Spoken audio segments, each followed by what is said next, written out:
Imán Khomeini's strategy transcended mere policy.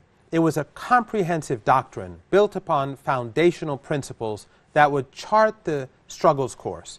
First, he established the Islamic identity of the struggle. He declared that the fight must be rooted in the religious duty of supporting the oppressed. Nationalism and secularism, he argued, were insufficient Western imports for a broad and steadfast resistance. Second, he made a critical distinction separating Judaism from Zionism. He stated clearly, and I quote, "We make a clear distinction between the Jewish community in Zionism and the Zionists. They are not truly Jewish. They are a political movement that instrumentalizes the name of Judaism." Third, he championed the unity of the Islamic Ummah.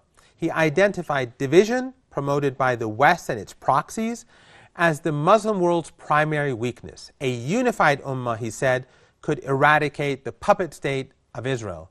To achieve this, he focused on mobilizing Islamic capabilities. He declared International Quds Day and advocating reviving the Hajj as a platform for political awareness.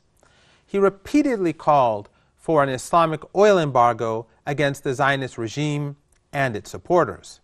He never wavered in exposing Greater Israel. He warned its goal was expansion from the Nile to the Euphrates, that any compromise was a tactical step towards this aim. At the heart of this was his belief in grassroots empowerment. If governments failed the oppressed, the people themselves were obligated to hold them accountable.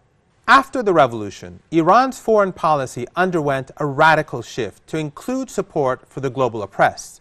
It placed the liberation of Palestine and Southern Africa at its very core.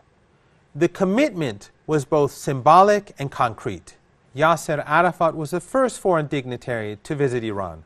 The Israeli embassy in Tehran was transferred to the PLO, establishing the first Palestinian embassy in the capital.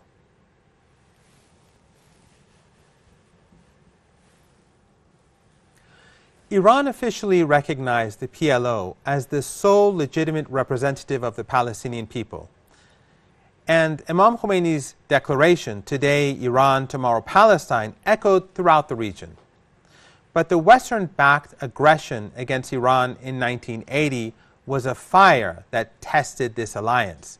Differences began to emerge, leading to the gradual decline of the Iran-PLO relationship. Initially, the PLO attempted to position itself as a neutral mediator.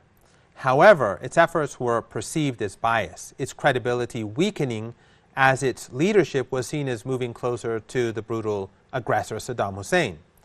From Iran's viewpoint, this was very difficult to stomach, not only regarding the repetitive meetings with Saddam, but what was even more hurtful was the 1986 meeting with Masoud Rajavi, leader of the anti-Iran Mayadeen Español, a treacherous Western-backed terror group and cult that murdered many thousands of Iranians in terror attacks and even fought as foot soldiers for Saddam.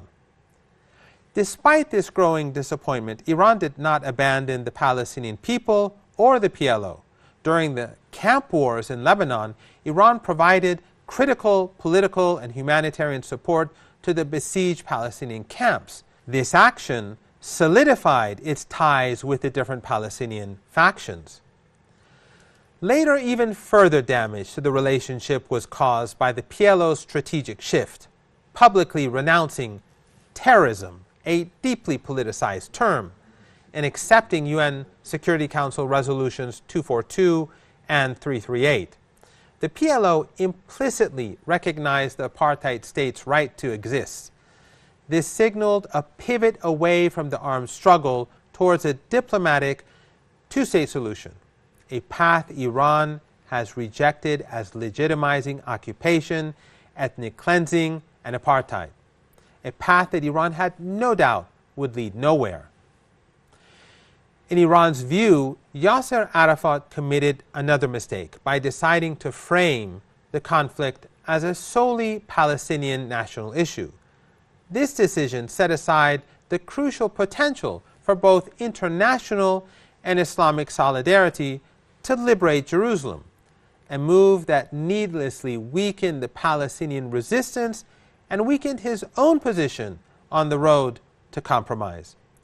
Ayatollah Khomeini later characterized this attempt at compromise as a lesson in the futility of compromise with Zionism.